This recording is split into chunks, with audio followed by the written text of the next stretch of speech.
આજે આપણે સાંભળશું 4 પ્રત્યેક બુદ્ધમાંથી નમીરાજની વાર્તા. કોઈના પણ પ્રતિબોધ વિના માત્ર કોઈ પ્રસંગ અથવા પદાર્થ દેખી જેઓ વૈરાગ્ય પામ્યા, જેમને આત્મભાન થયું, તેવા 4 મહાસંત છે. તેમાંથી એક છે નમીરાજ. જંબુદ્વીપના ભરત ક્ષેત્રમાં સુદર્શના નગરીમાં મણિરથ નામે રાજા હતો. તેની સ્ત્રી મદન રેખા હતી. રાજાનો ભાઈ યુવરાજ યુગબાહુ હતો. તેની સ્ત્રીનું નામ મહેન્દ્રયા હતું.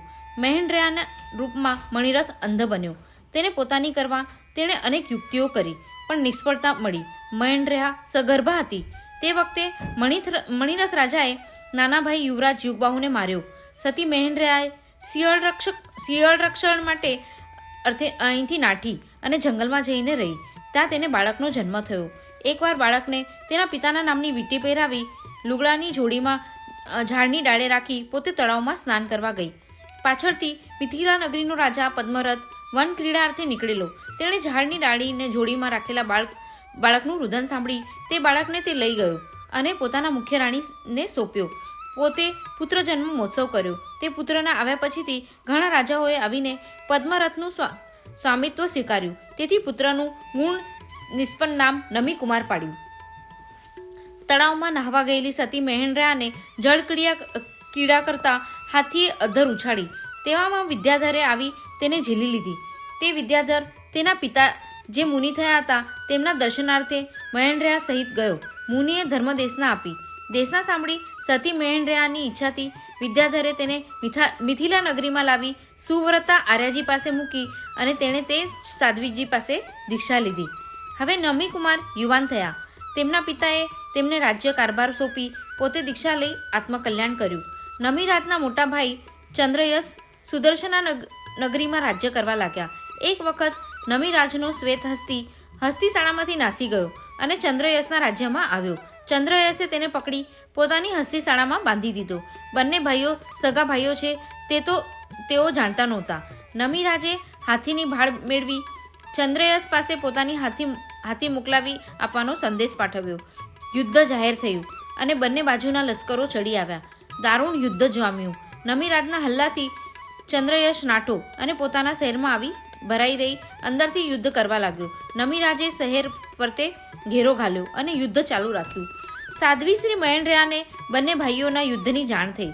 વિના કારણે હજારો નિર્દોષ મનુષ્યોનો સંહાર થતો અટકાવવા માટે બંને ભાઈઓને સમજાવવા તેમણે ગુરુજીની આજ્ઞા માંગી.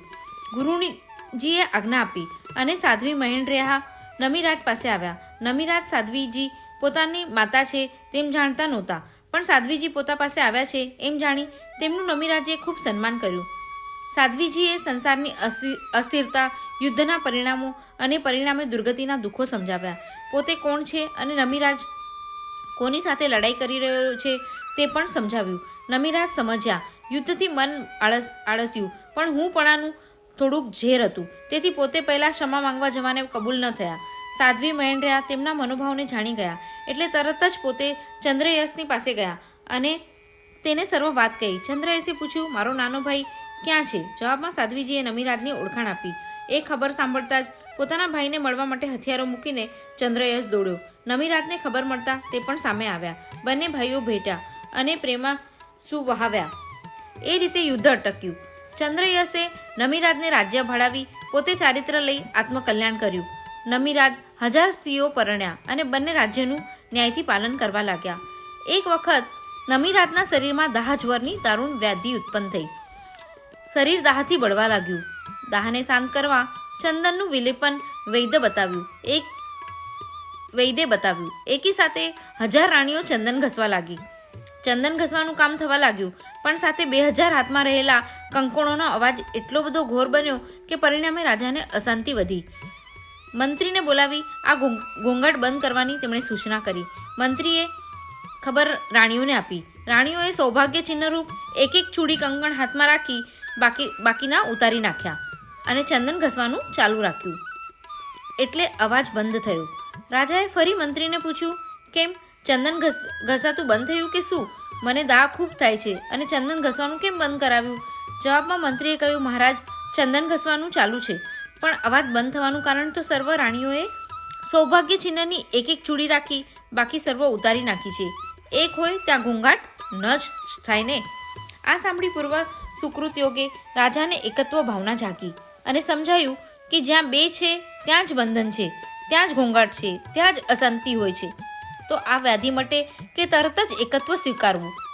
થોડા દિવસમાં વ્યાધિ મટ્યો અને નમીરાજ રાજ્યકારભાર પુત્રને સોંપી પોતે દીક્ષા લઈ ચાલી નીકળ્યા. દીક્ષા લીધી તે વખતે તેમના વૈરાગ્યની પરીક્ષા કરવા અર્થે ઇન્દ્રલોકથી પહેલા દેવલોકથી ઇન્દ્ર મહારાજ પોતે બ્રાહ્મણના વેશમાં આવ્યા અને જુદા જુદા પ્રશ્નોની પૂછી અને પ્રલોભનોની વાતો કરી.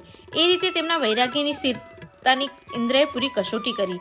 નમીરાજ વૈરાગ્યમાં સ્થિર હતા. તેમણે ઇન્દ્રને યોગ્ય જવાબ આપી નિરુત્તર બનાવ્યા. નમીરાજશ્રીએ ઇન્દ્રને જવાબ આપી પોતે પોતાનું આત્મકલ્યાણ કર્યું.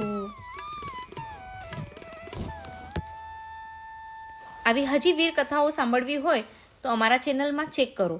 અગર વાર્તા ગમે તો લાઈક કરો, શેર કરો અને સબસ્ક્રાઈબ કરો. જય જિનેન્દ્ર.